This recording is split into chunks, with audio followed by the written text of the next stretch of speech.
Hello दोस्तों, आपका स्वागत है ज्ञान फॉर जॉब चैनल में। तो दोस्तों, मई 2020 से अब तक के current affairs and static GK के जो टॉप 20 क्वेश्चन का टेस्ट सीरीज था, उसे आगे बढ़ाते हुए आज उसका सेकंड पार्ट लाया हूं। दोस्तों, इसमें जितने भी प्रश्न हैं जो कि काफ़ी इंपॉर्टेंट है आने वाले सभी एग्जाम्स, जैसे एनटीपीसी हो गया, ग्रुप डी हो गया, Bihar SI, UP SI, SSC और भी सभी एग्जाम्स के लिए, तो सारे क्वेश्चंस को ज़रूर देखिएगा और अपनी तैयारी को ज़रूर जांचिएगा दोस्तों कि आपका जो प्रिपरेशन है कौन से लेवल पे है। ठीक है, तो दोस्तों चलिए पहला क्वेश्चन लेते हैं। पहला क्वेश्चन क्या है दोस्तों? पहला क्वेश्चन है, हाल ही में किस राज्य सरकार ने विश्व के सबसे बड़े हॉकी स्टेडियम बनाने की घोषणा की है? दोस्तों, इसका आंसर आपको पता है तो इसका आंसर आप बता सकते हैं। ऑप्शन ए है पंजाब, दिल्ली, उड़ीसा और ऑप्शन डी है बिहार। तो दोस्तों, इसका आंसर होगा ऑप्शन सी, उड़ीसा।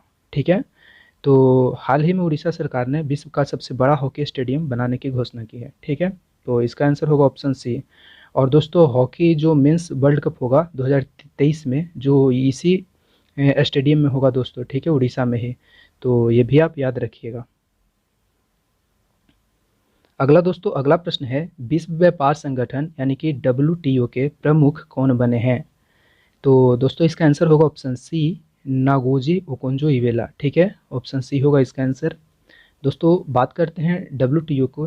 तो दोस्तों, WTO यानी कि वर्ल्ड ट्रेड ऑर्गेनाइजेशन, इसकी स्थापना जो हुई है वो 1 जनवरी 1995 को हुई है और इसका हेडक्वार्टर जिनेवा स्विट्जरलैंड में है और इसके जो मेंबर कंट्रीज हैं दोस्तों 164 है। ठीक है, तो ये याद रखिएगा।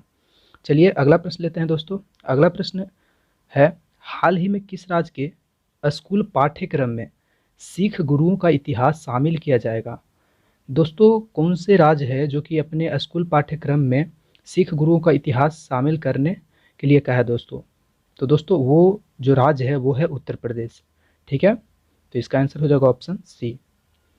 अगला प्रश्न है दोस्तों, निम्न में से किस राज्य में भारत की पहली लिथियम रिफाइनरी स्थापित की जाएगी?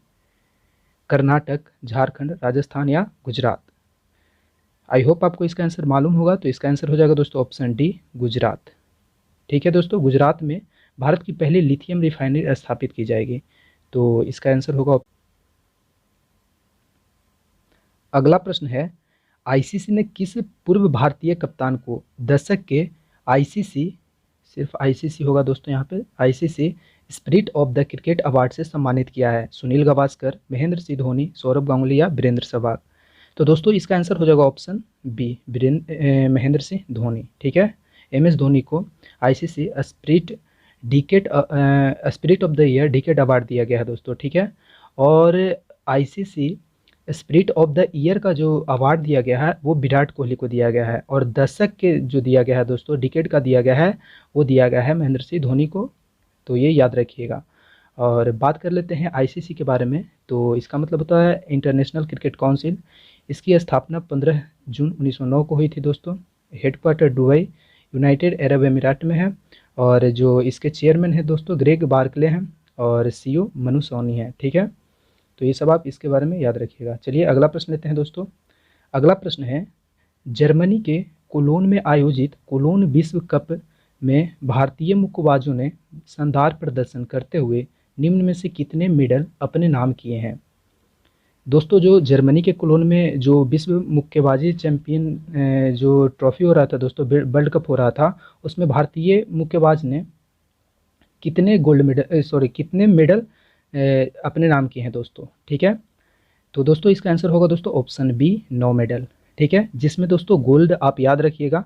गोल्ड जो जीते हैं अमित पंघाल जीते हैं 52 किलोग्राम में, मनीष मनीष मौन जो हैं वो 57 किलोग्राम में, और सिमरनजीत कौर 60 किलोग्राम में जीते हैं। सिल्वर की बात की जाए, साक्षी चौधरी 57 किलोग्राम, सतीश कुमार 91 किलोग्राम में जीते हैं। ब्रॉन्ज सोनिया लाठौर, पूजा रानी, गौरव सोलंकी, मोहम्मद हसामुद्दीन। बाकी आप ये सब अच्छे से पढ़ सकते हैं पीडीएफ में। इसका पीडीएफ आपको डिस्क्रिप्शन में पिन कर दिया जाएगा दोस्त, डिस्क्रिप्शन बॉक्स में दे दिया जाएगा, अदरवाइज आपको कमेंट बॉक्स में पिन कर दिया जाएगा। ठीक है, तो चलिए नेक्स्ट क्वेश्चन लेते हैं दोस्तों। नेक्स्ट क्वेश्चन है, वॉलमार्ट किस देश से वर्ष 2027 तक 10 अरब डॉलर का निर्यात करने की घोषणा की है?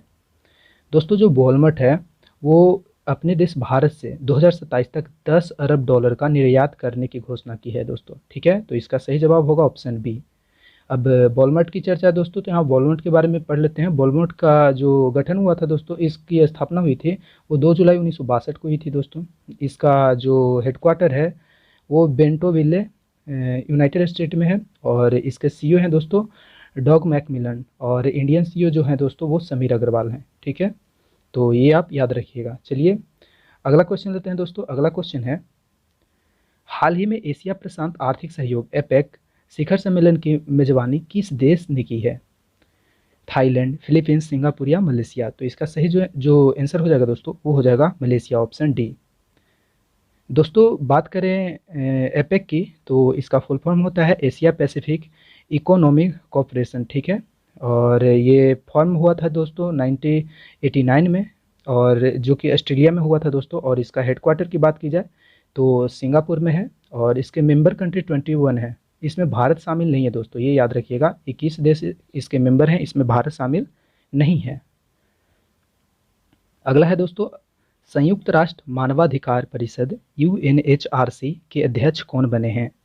ऑप्शन है दोस्तों आपके पास 4 ऑप्शन। इसका सही जवाब आपको पता होगा, तो इसका सही जवाब जो है दोस्तों वो है ऑप्शन ए, नजहत शमीम खान। ठीक है, नजहत शमीम खान जो हैं वो संयुक्त राष्ट्र मानवाधिकार परिषद के अध्यक्ष बने हैं। अब UNHRC की बात हो रही है, तो इसका फुल फॉर्म होता है दोस्तों United nation human right council, और इसका जो फॉर्मेशन हुआ था वो 15 मार्च 2006 को हुआ था। हेडक्वार्टर जिनेवा स्विट्जरलैंड में है। ठीक है, तो चलिए अगला प्रश्न लेते हैं दोस्तों।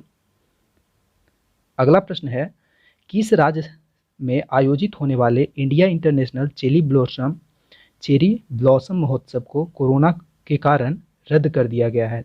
ठीक है दोस्तों, कोरोना के कारण रद्द कर दिया गया है। तो वो कहाँ पे होने वाला था दोस्तों? वो होने वाला था मेघालय में। ठीक है, तो इसका आंसर होगा दोस्तों ऑप्शन सी, मेघालय। चलिए अगला प्रश्न लेते हैं। अगला प्रश्न है दोस्तों, हाल ही में प्रसिद्ध व्यक्तित्व डियागो मैराडोना का निधन हो गया, वह किस खेल से संबंधित है? फुटबॉल, क्रिकेट, हॉकी या कबड्डी? तो दोस्तों इसका जो आंसर हो जाएगा ऑप्शन ए हो जाएगा, फुटबॉल। जो ये डियागो मैराडोना थे दोस्तों, ये अर्जेंटीना के फुटबॉलर थे, और अभी इनका हाल ही में 2020 में निधन हो गया दोस्तों। ठीक है, तो इसका आंसर होगा ऑप्शन ए, फुटबॉल से संबंधित है। ठीक है, अगला प्रश्न लेते हैं। अगला प्रश्न है, हाल ही में पगार बुक ने 2022 तक किसे अपना ब्रांड एम्बेसडर नियुक्त किया है?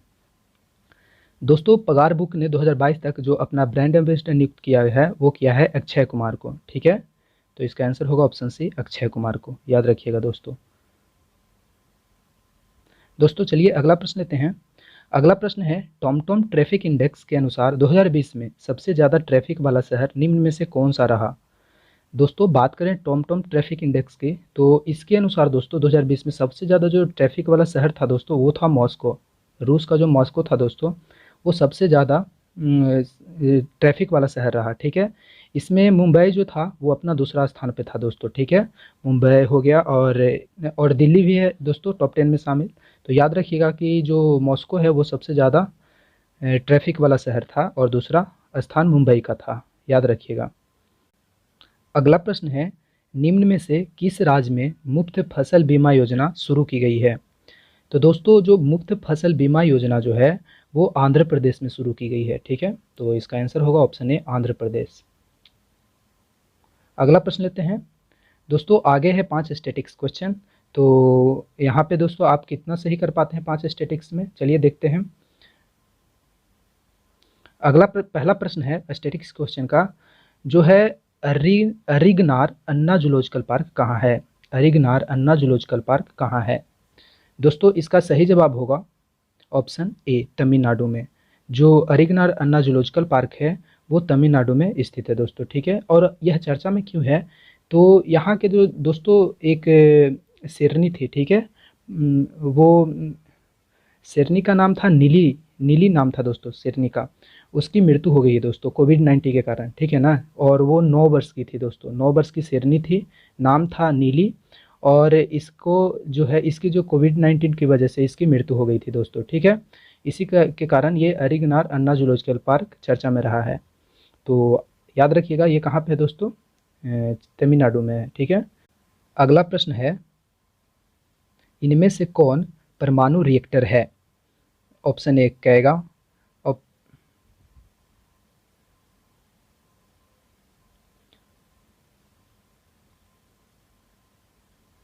अगला प्रश्न है, इनमें से कौन परमाणु रिएक्टर है? ऑप्शन ए है कहेगा, ऑप्शन बी है कुंडलकुलम, और ऑप्शन सी है तारापुर, और डी है उपरोक्त में से सभी। तो दोस्तों इसका जो सही जवाब होगा ऑप्शन डी होगा, उपरोक्त में से सभी। जो कैगा है वो कर्नाटक का परमाणु रिएक्टर है, कुंडलकुलम तमिलनाडु, और तारापुर जो है दोस्तों वो परमाणु रिएक्टर है महाराष्ट्र का। ठीक है, तो ये याद रखिएगा, इसका आंसर होगा ऑप्शन डी, उपरोक्त में से सभी। अगला प्रश्न लेते हैं दोस्तों। अगला प्रश्न है, रायमोना नेशनल पार्क किस राज्य में स्थित है?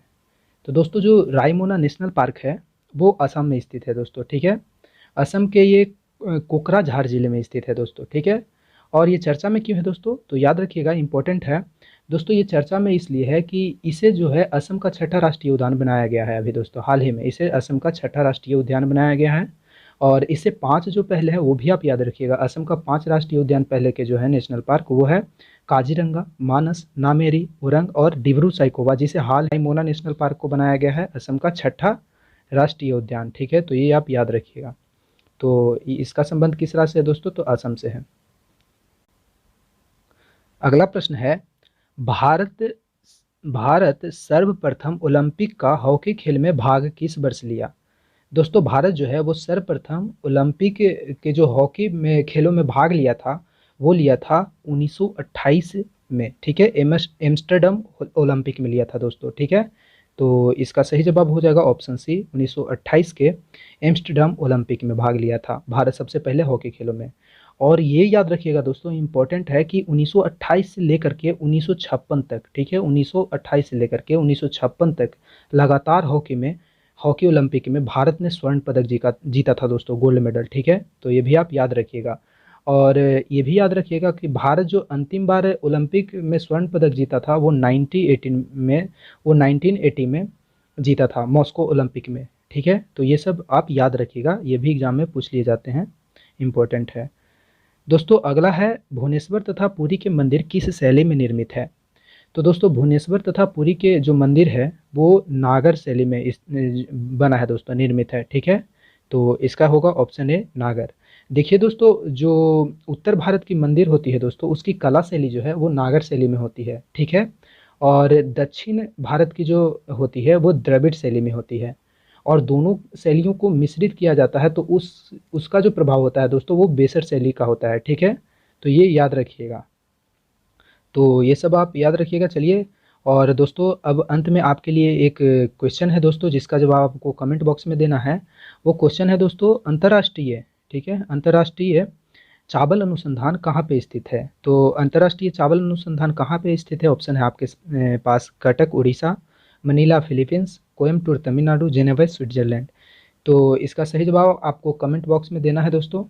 ठीक है, और तो आई होप दोस्तों आपको ये वीडियो अच्छी लगी होगी। यदि अच्छी लगी तो प्लीज़ एक लाइक कर दीजिएगा, शेयर कर दीजिएगा, और यदि नए हैं तो हमारे चैनल पे तो सब्सक्राइब करके बेल आइकन को ऑल पे ज़रूर सेट कर लीजिएगा। तो चलिए दोस्तों, मिलते हैं नेक्स्ट वीडियो में नेक्स्ट प्रैक्टिस सेट के साथ। तब तक के लिए जय हिंद, बाय।